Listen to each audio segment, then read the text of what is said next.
Halo semuanya, perkenalkan nama saya Putri Fadila Hakim dari kelas 9A. Saya akan menjelaskan materi informatika bab 4 dan bab 5. Pertama-tama, saya akan menjelaskan bab 4 tentang sistem komputer.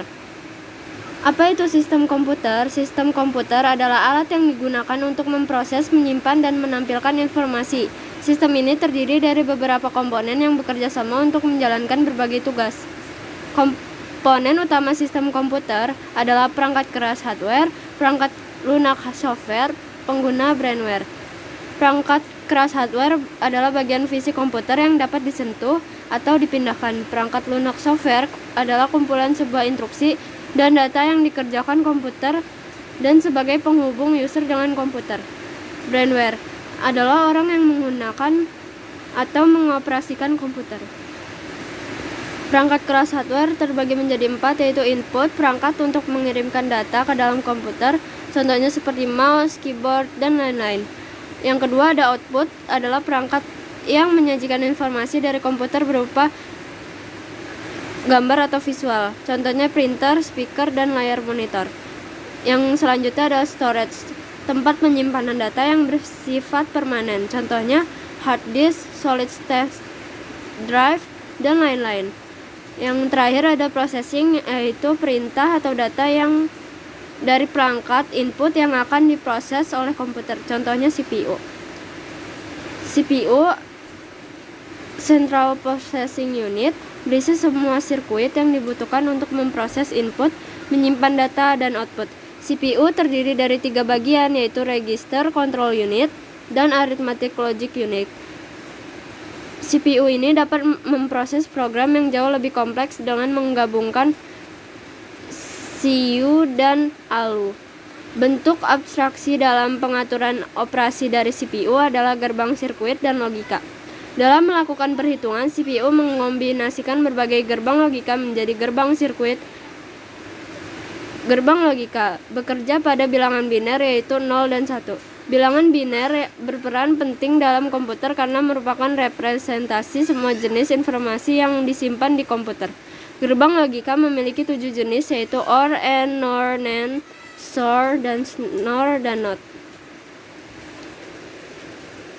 Perangkat lunak atau software. Software adalah kumpulan instruksi dan data yang dikerjakan oleh komputer dan sebagai penghubung antara user dan komputer.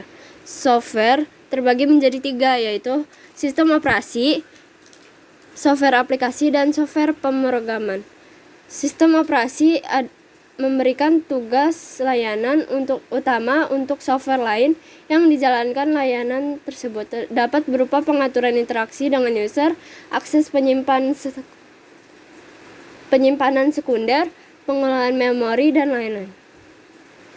Software aplikasi merupakan program komputer siap pakai yang dikembangkan untuk memenuhi kebutuhan spesifik dan dijalankan pada sistem operasi. Contohnya pengolah kata, aplikasi pengolah lembar kerja, aplikasi presentasi, dan lain-lain.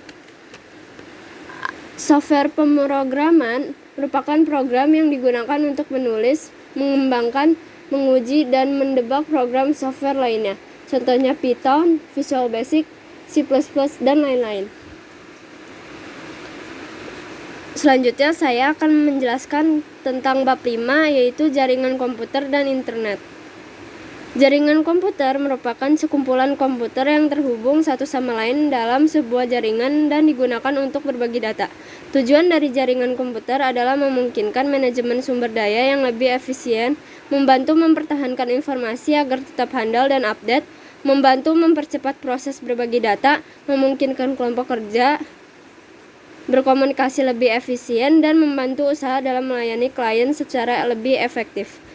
Jenis jaringan dan komponen berdasarkan cakupan areanya terbagi menjadi 5, yaitu LAN, CAN, MAN, WAN, dan Internet. Setiap perangkat dalam jaringan memiliki identitas unik yang disebut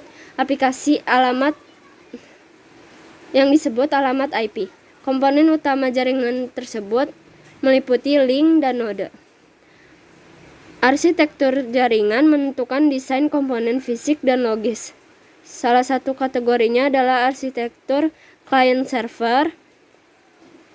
Dalam model ini node dibagi menjadi server dan client. Yang kedua ada arsitektur peer-to-peer. Yang ketiga ada internet. Komunikasi data pada telepon seluler. Komunikasi data pada telepon seluler, tethering, dan enkripsi data untuk keamanan berinternet. Komunikasi data pada telepon seluler meliputi pemindahan data atau informasi antar ponsel melalui SMS, panggilan suara, dan lain-lain. Membutuhkan elemen jaringan seluler seperti base transceiver station yang memfasilitasi komunikasi nirkabel. Media yang digunakan antara lain Bluetooth, kabel data, atau jaringan komunikasi seperti CDMA atau GSM. Tethering, proses berbagi koneksi internet dari satu ponsel ke perangkat lain, menggunakan Wi-Fi, Bluetooth, atau kabel USB. Ponsel yang digunakan sebagai hotspot atau router data membutuhkan chip Wi-Fi. Enkripsi data dan aman berinternet tujuannya adalah meningkatkan keamanan data dari resiko yang mungkin terjadi. Enkripsi adalah proses mengubah data menjadi bentuk yang tidak dapat dibaca atau tanpa kunci atau kata sandi yang sesuai. Penting untuk melindungi transaksi keuangan, komunikasi pesan pribadi, dan lain-lain. Enkripsi data. Enkripsi data terbagi menjadi dua, yaitu enkripsi simetris dan enkripsi asimetris.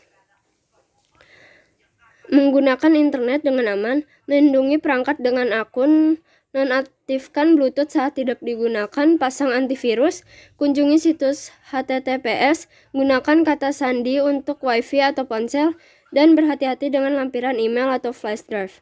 Berbagi dengan hati-hati, informasi daring bersifat publik dan permanen. Disarankan untuk menghindari berbagi foto atau video tidak pantas, membuat jaringan sosial privat, tidak membagikan informasi pribadi, dan lain-lain. Sekian penjelasan tentang informatika bab 4 dan bab 5 dari saya. Terima kasih.